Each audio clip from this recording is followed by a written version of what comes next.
الحمد لله نحمده ونستعينه ونستغفره ونؤمن به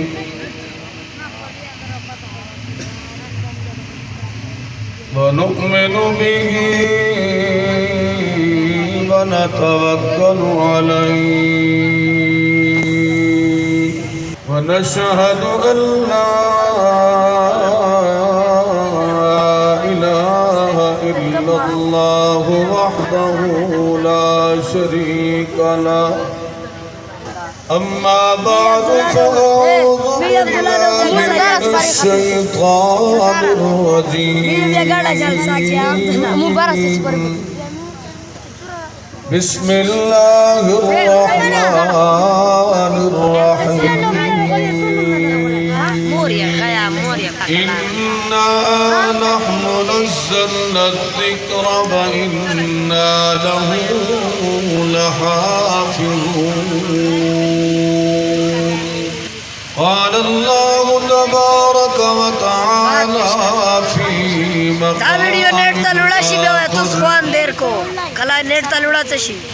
إن هذا القرآن يهدي للتي هي أقوم ويبشر المؤمنين الذين يعملون الصالحات أن لهم أجرا كبيرا وقال النبي صلى الله عليه وسلم خيركم من تعلم القرآن وعلمه أو كما قال النبي صلى الله عليه وسلم سبحان ربك رب العزة عما يصفون وسلام على المرسلين والحمد لله رب العالمين کیوں نہ ہو ممتاز اسلام دنیا بھر کے دینوں میں کیوں نہ ہو ممتاز اسلام دنیا بھر کے دینوں میں وہاں مذہب کتابوں میں یہاں قرآن سینوں میں وہ زمانہ میں معزز تھے عامل قرآن ہو کر ہم ذلیل اور خوار ہوئے تارک قرآن ہو کر افسوس اے قرآن موبائل کیمرہ شاٹ تیرے چاہنے والے لرشا موبائل شاٹ کا وے افسوس اے قرآن تیرے چاہنے والے لرہے جن کا تو چاند تھا اس میں زرد سنیپ چاٹ ورطا ڈمروڈ کڑھائے ہوئے انتہائی قابل احترام واجب الاحترام علماء کرام خلے معزز سامعین آپ حضرات کے سامنے اللہ تبارک و تعالی کی مقدس مطہر لا ریب اور لا شک کتاب میں سے دو آیت کریمہ آقا دو جہاں صلی اللہ علیہ وسلم ذخیرہ احادیث میں سے چھوٹا سا فرمان مبارک بھی تلاوت کیا ہے۔ مجھے افسوس تو اس بات پر بھی ہے کہ اگر یہ کوئی کھیل تماشے کا پروگرام ہوتا، گانے بجانے کا پروگرام ہوتا، تو میں یقین سے کہتا ہوں کہ یہ پوری جگہ بھی کم پڑ جاتی۔ اب دین اتنا لاوارث ہو چکا ہے اور یہ قرآن اتنا لاوارث ہو چکا ہے کہ ہمارے پاس اس قرآن کی محفل میں آنے کا وقت ہی نہیں۔ مولانا عماد الدین صاحب فرما رہے تھے، دینی مدارس کی خدمات پر وہ روشنی ڈال رہے تھے، اور وہ یہ ساتھ ساتھ آپ لوگوں سے یہ عہد لے رہے تھے کہ ختم نبوت پر یا قرآن کے تحفظ پر جان قربان کرنی پڑے تو کریں گے، اولاد قربان کرنی پڑے تو کریں گے، لیکن ہمارا تو یہ حال ہے کہ ہم تو وقت بھی نہیں قربان کر سکتے، وقت بھی نہیں دے سکتے، تو جان کیسے قربان کریں؟ توجہ کے ساتھ سننا بھی ہمیں نصیب نہیں ہو رہا، تو پھر جان کیسے قربان کریں؟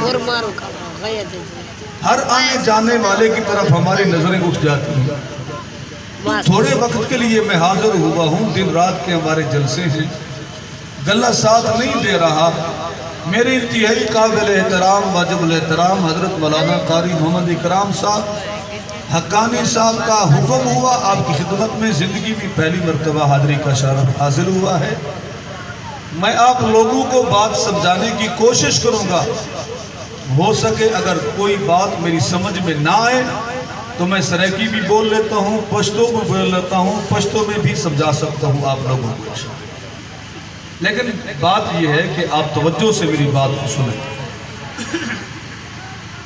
سب سے پہلے میں ان بچوں کو اور ان کے والدین کو، ان کے اساتذہ کرام کو جنہوں نے قرآن مجید مکمل کیا ہے، چاہے وہ ناظرہ خان ہیں، چاہے وہ حفظ کرنے والے ہیں، مبارکباد دیتا ہوں، اللہ سے دعا کرتا ہوں کہ اللہ پاک ان بچوں کو قرآن کا حافظ، قاری، عالم بنائے، اور پھر اللہ پاک ان بچوں کو اپنے والدین کے لیے، خاندان کے لیے دنیا آخرت میں ذخیرہ فرمائے۔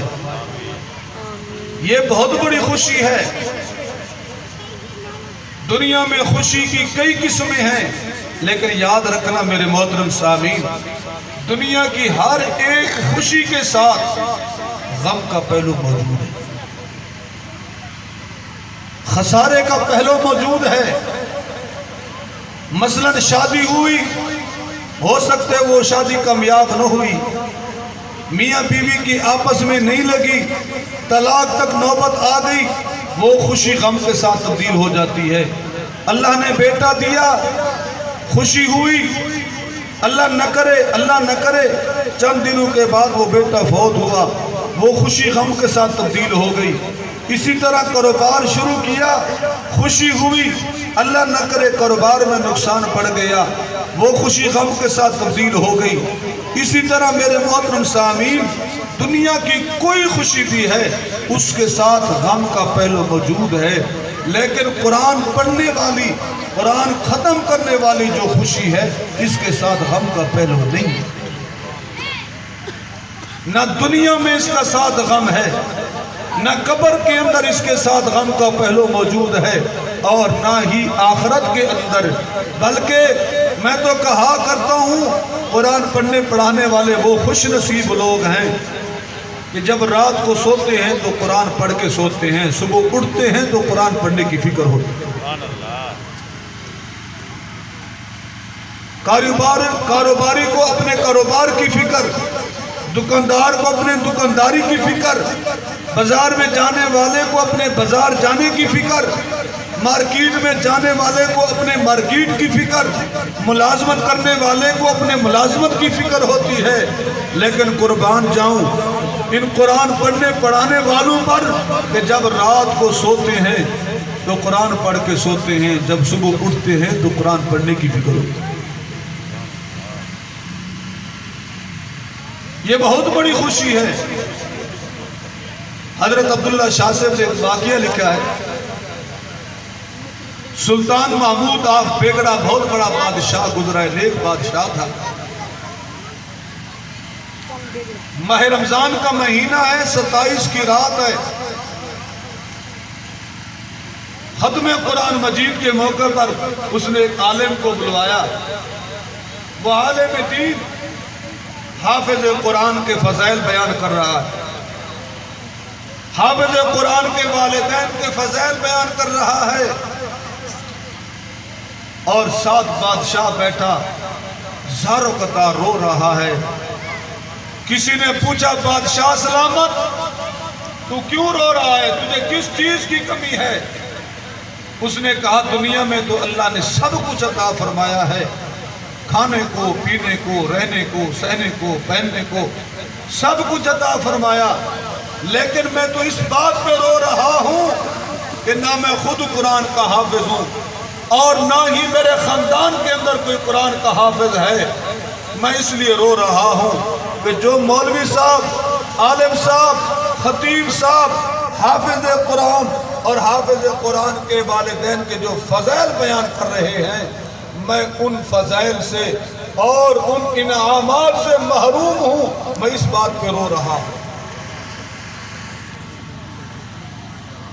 تو ان کا ایک بیٹا تھا شہزادہ خلیل، اس نے جب اپنے باپ کی یہ بات سنی تو میرے محترم سامعین اس کے دل میں چوٹ لگی، اور اس نے یہ فیصلہ کیا ہے کہ ماہ رمضان کے بعد، عید الفطر کے بعد میں نے کسی قاری صاحب کے پاس جا کر قرآن پڑھنا ہے۔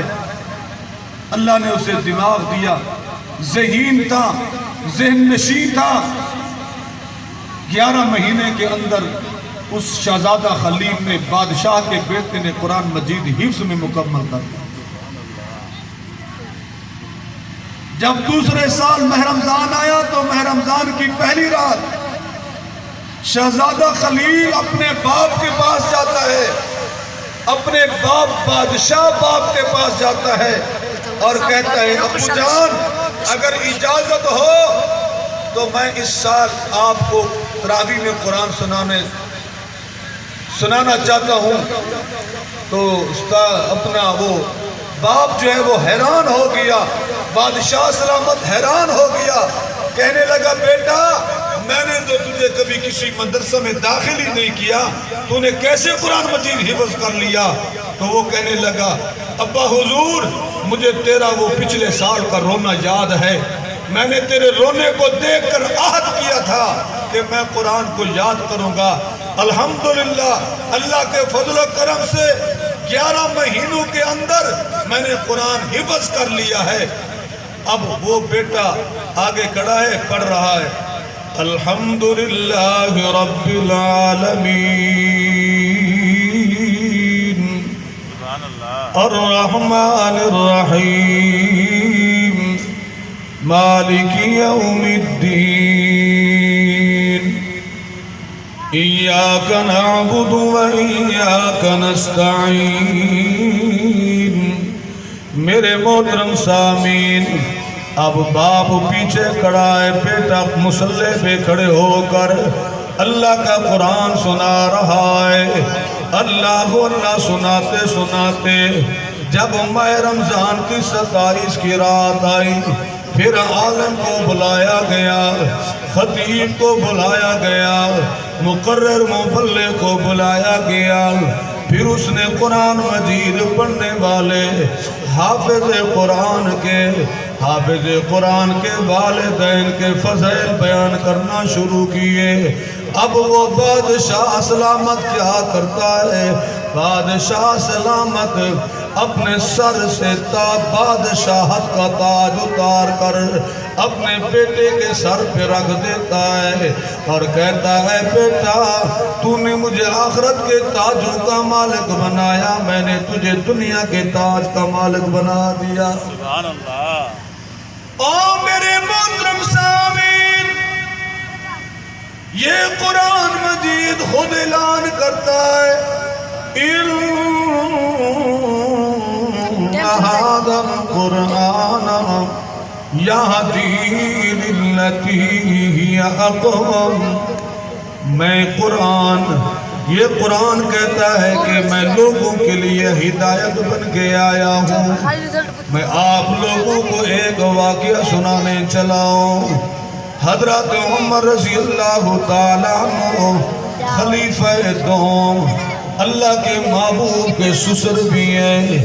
اللہ کے پاک پیغمبر نے فرمایا لو کان بعدی نبی لکان عمر، اگر میرے بعد نبوت کا سلسلہ جاری ہوتا تو یہ نبوت کا تاج عمر تیرے سر پہ ہوتا. حضرت عمر کو یہ مقام ملا ہے. اے میرے محترم سامعین توجہ کرنا، حضرت عمر کے مسلمان ہونے سے پہلے کیا حالت تھی؟ یہی قرآن تو حضرت عمر کے لیے ہدایت کا ذریعہ بنا ہے. اللہ کے محبوب محمد رسول اللہ صلی اللہ علیہ وسلم اپنی آنکھوں سے رحمت کے آنسو بہا رہے ہیں. غلاف کعبہ کو پکڑ کر اللہ کی بارگاہ میں عرض کرتے ہیں اللہم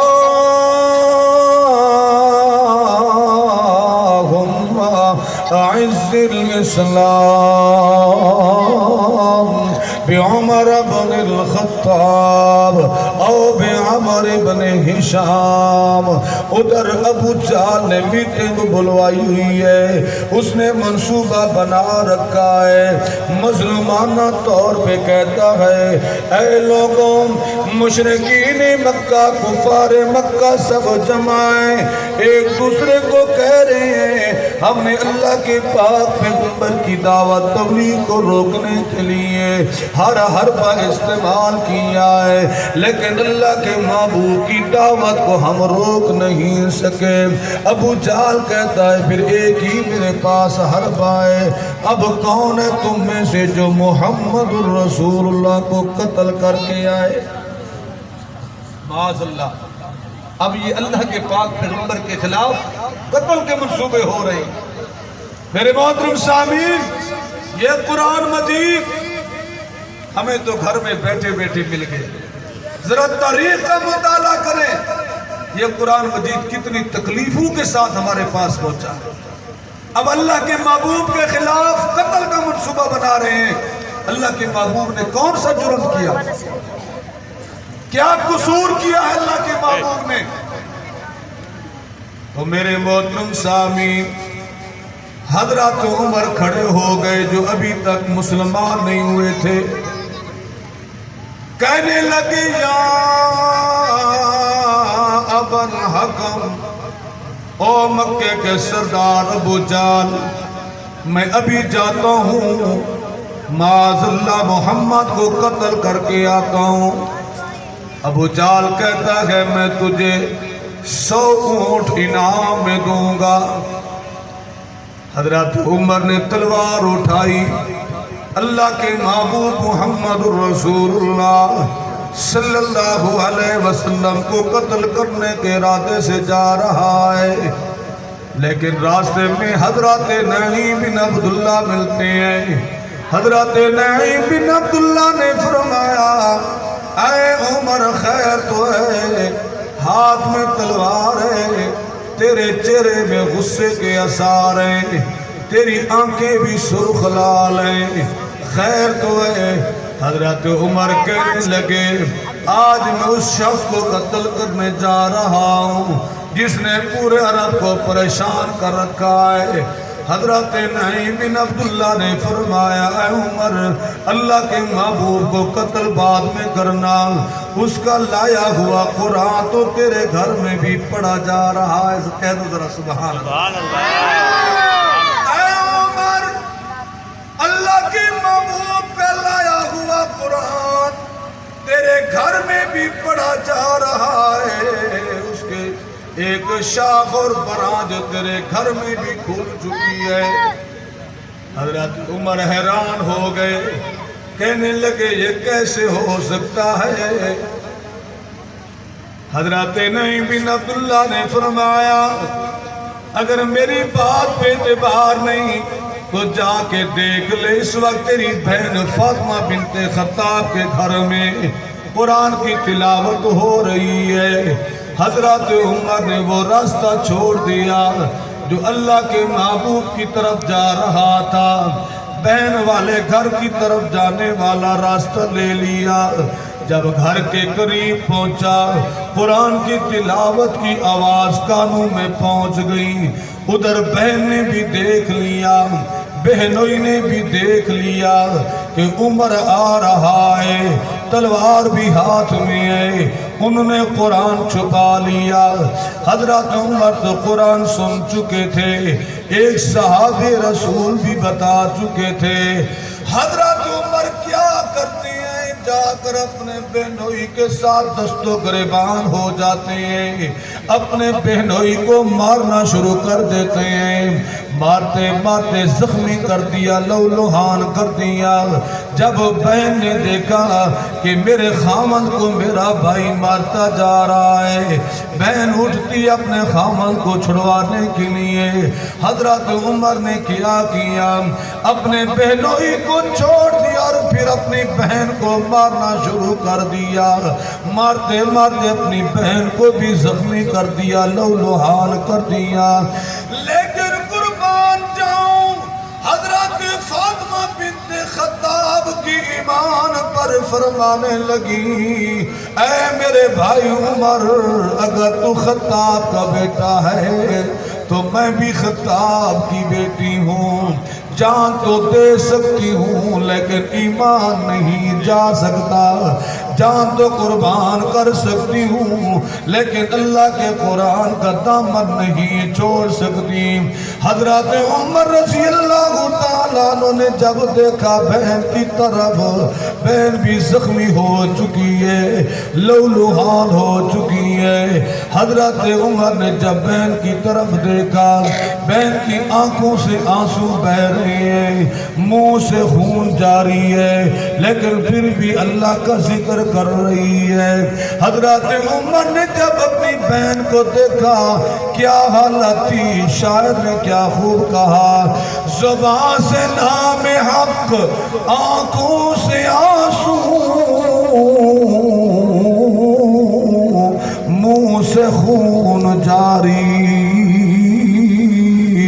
زبان سے نام حق، آنکھوں سے آنسو، منہ سے خون جاری۔ عمر کے دل پہ اس نقشے سے ہیبت ہو گئی طاری۔ میرے محترم سامعین توجہ کرنا، حضرت عمر نے جب بہن کی طرف دیکھا تو حضرت عمر کے دل میں بہن کی محبت پیدا ہو گئی، پیار اتر آیا، ترس اتر آیا، رحم اتر آیا۔ حضرت عمر اپنی بہن کی طرف دیکھ بھی رہے ہیں اور آنکھوں سے آنسو بہنے لگے۔ حضرت عمر کہنے لگے، او میری بہن، ذرا یہ قرآن مجھے دکھا تو صحیح نا، یہ کیسا قرآن ہے جس پر تو جان قربان کرنے کو تیار ہے۔